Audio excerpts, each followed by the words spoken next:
আদর হতে পারে বাংলা সিনেমায় শাকিব খানের পরে নেক্সট সুপারস্টার। পিনিকের ব্যস্ততা সবচেয়ে বেশি আছে। এই ক্যারেক্টারের প্রতি কখনো মায়া তৈরি হবে কারো, আবার কখনো খুব বিরক্ত তৈরি করবে।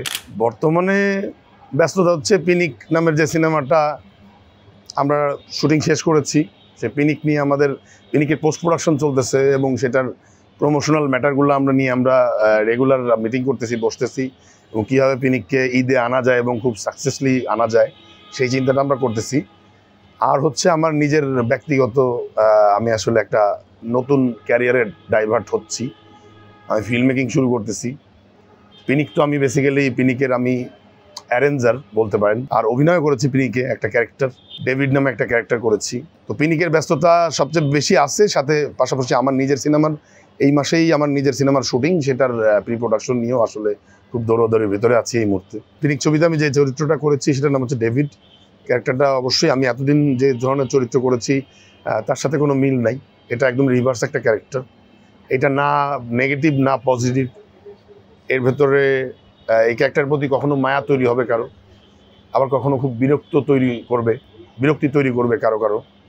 সো এটা একটা মিক্সড ক্যারেক্টার, হ্যাঁ, এটা না ভিলেন না পজিটিভ, এরকম একটা ক্যারেক্টার।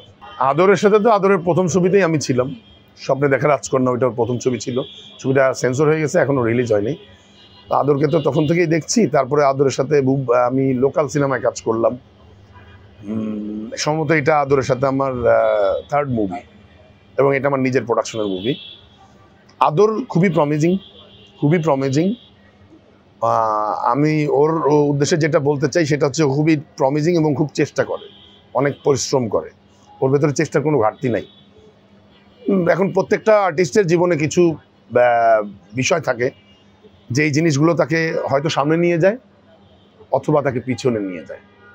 সো আদরকে সেই জিনিসগুলো নিয়ে ভাবতে হবে যে আমাকে কোনটা পিছিয়ে নিয়ে যেতে পারে, কোনটা সামনে নিয়ে যেতে পারে। সো যেটা সামনে নিয়ে যেতে পারে আমার মনে হয় আদরের সেটা নিয়েই থাকা উচিত এবং সেটার চর্চাটাই করা উচিত। যদি সেটা করে তাহলে আদর হতে পারে বাংলা সিনেমায় শাকিব খানের পরে নেক্সট সুপারস্টার। শুধু অ্যাক্টিং না, আমি আসলে ফিল্ম মেকিং করতে চাই এবং ফিল্ম প্রোডাকশনও করতে চাই। আমি এর আগেও 2018 সালে মানব নামে একটা সিনেমা আমি প্রডিউস করেছিলাম, কিন্তু ওইটা আমি আমার ফিনান্সিয়াল কারণে আমি আর ছবিটা আগাইতে পারি না, 50% শুটিং হয়ে আর করতে পারি নাই, আলোর মুখ দেখাইতে পারি নাই। তো আমার ভেতরে একটা চ্যালেঞ্জ ছিল যে আমি ফিল্ম প্রোডাকশন করব এবং সেটা রিলিজও হবে, মানে আমি প্রডিউসার হিসেবেও সফল হব। তো সেই চ্যালেঞ্জের জায়গা থেকে পিনিক আমার করা, এখানে ইনভেস্টর আমার এবং মেইন যে প্রডিউসার সে আমার খুব কাছের বড় ভাই, তাকে আমি আমন্ত্রণ জানাই সিনেমাটা করার জন্য। এবং ডিরেক্টর যে সে আমার খুব কাছের ছোট ভাই Jewel, he is a very talented গাই।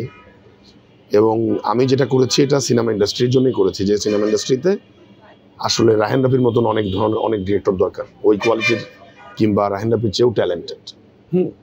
তো ওই জায়গা থেকেই আসলে আমার জুয়েলকে সিনেমায় আনার চেষ্টা করা ডিরেক্টর হিসেবে। আমি জানি জুয়েল এখানে খুব ভালো করবে, কারণ Jewel that kind of talent, খুবই ট্যালেন্ট একটা ছেলে। তো আপনারা পিনিক দেখলে বুঝতে পারবেন যে এখানে ডিরেক্টরের একটা উপস্থিতি টের পাবেন আপনারা, যে ইটস আ ডিরেক্টোরিয়াল ফিল্ম, এটা আপনারা টের পাবেন পিনিক দেখলে। এবং পিনিকের সবগুলো ক্যারেক্টার আলাদা আলাদা, তাদেরকে আলাদা ডিজাইন করা হয়েছে।